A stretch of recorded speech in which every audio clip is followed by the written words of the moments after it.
This is Lauren Fogelman at ExpertSportsPerformance.com, working with highly driven, motivated athletes on having more focus, confidence, the ability to effectively deal with distractions as they occur for consistent high performance. Today's topic is, don't let distractions mess with your confidence. Okay, today's your big event. Everything that you've done all season long has been building up to this moment in time, and you're prepared. You packed your bag ahead of time. You've got into the event venue ahead of time so that you can really spot out where you want to go ahead and do your pre-game ritual, warm-up routine. In fact, when the time is right, you go ahead and you get started on your whole warm-up, and then you get quiet and you do your pre-game ritual. And then all of a sudden somebody finds you from your team and tells you that the times got changed and things got moved up a little bit. You can't finish your pre-game ritual. You can't finish the concentration that's going to get you into the zone. Oh no, what's going to happen? And then when you go through your bag to look for that one piece of equipment, you realize that your lucky towel isn't with you either. You left it in the dryer. Okay, now things are starting to unravel, and if you don't have these things, you couldn't finish your whole mindset thing, and you don't have your lucky towel, everything's going to kind of like go south from here. But let's face it, distractions happen. And it's not about getting in another, 10 jumping jacks or 10 laps to be able to get you stronger for today's event. It's about having your mindset in the right place that's going to really make the difference between how you show up, how you perform, and its outcome. So there's two different types of distractions that happen. One is external. It's the things outside of your control. It's the person that came and told you that your time has been moved up. It's about the weather conditions. It's about all those things that you just have no control over.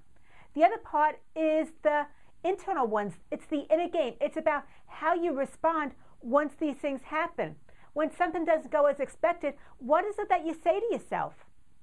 That's the inner game part that causes distractions as well. Between the two of them, it really boils down to your inner game and how you respond that makes a difference. Your response does matter. In fact, there's a direct relationship between distractions and your confidence. If you let distractions and the things that are outside of your control get under your skin, you're going to go ahead and watch your confidence begin to slip away more and more and more. However, if you acknowledge distractions and refocus as quickly as possible, it's going to have a whole different outcome for you, and it's going to affect your confidence in a much different way. So I want to go through the 4 things that are going on as far as distractions go, and then we're going to look at how you can change them as well. So the first one is, okay, if today's your big event, the bottom line is you want to have performance count. It does count. And the ideal performance is zone performance. Zone performance is about having the right skill set for what you're being asked to do, and also having it be a high challenge. So when you have zone performance, then the outside stuff doesn't really matter. And with zone performance, you're not having that much self-talk go on. Your mind and your head is actually pretty clear because you're really, really focused on what's in front of you at this point in time.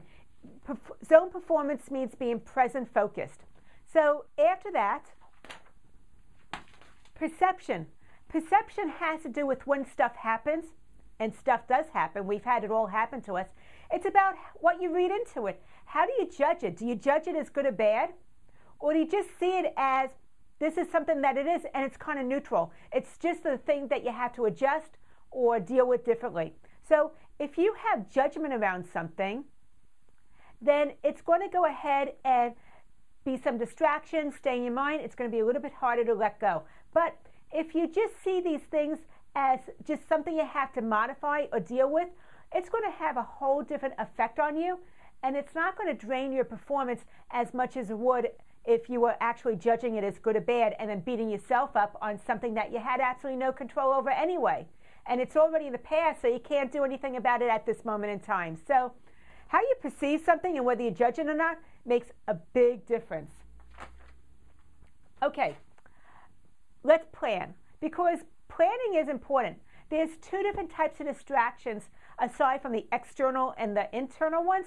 There's two different things that are primarily going to get your attention and distract you from what really matters most, which is being in the zone and high performance. One is auditory distractions. That might be the noise around you, people making a lot of noise, the crowd, other performers having noise, whatever it is, but those are really the noise distractions. And then the second one is visual. Visual is the things that are getting your attention that have nothing to do with what you're supposed to be focusing on. Those are the things that are really just sucking the energy out of you because you can't quite get them out of your field of vision. The truth is, we get so much visual information on any given second that we can't really attend to all of it. But when you are attending to something that has nothing to do with what you're supposed to be doing, your performance, boy, it just kind of distracts you, and all of a sudden your performance isn't where it's supposed to be, and then you're not performing in the zone.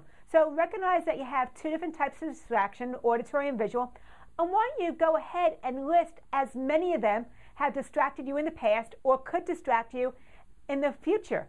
What are the ones that really get under your skin? Know what they are. And then we're going to show you the last one. And now that you know what they are, those auditory and visual distractions, let's go ahead and practice for them. Don't leave it to chance. Instead of hoping that it goes away or that it never happens again, take matters into your own hand and practice for this so that when it does come up again, you have a different response. Instead of reacting, when you plan for something and you practice for it, you're then taking action. And that's a game changer, because when you're reacting, that means that you're not very confident about something. All of a sudden, you're letting go of control or maybe giving control to somebody else.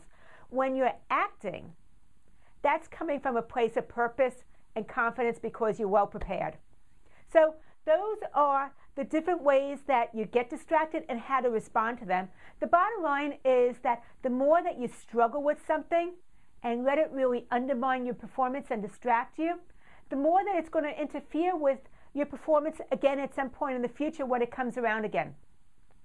The more that you struggle with something, once again, the more that it actually internalizes that this is a problem that you need to give attention to. It makes it even harder to get out of that pattern that you've gotten into and have a new response. So it's not about struggling with it, it's about anticipating it and then learning a new response so that the emotional charge around those things that really get under your skin lose their intensity. They become neutralized. And that way, instead of reacting to something, you're choosing how you want to act. Okay, so the bottom line is you don't want to struggle with it. You want to really plan your response, practice for it, so that you then have less emotional intensity when these things come up, so they're not bothering you as much. So here's your challenge. When something goes on and you recognize that it's got your attention, that it's distracting you from what you're supposed to be focusing on, I want you to quickly ask yourself, is this really important at this very moment in time? If it is, then do what's necessary to deal with it.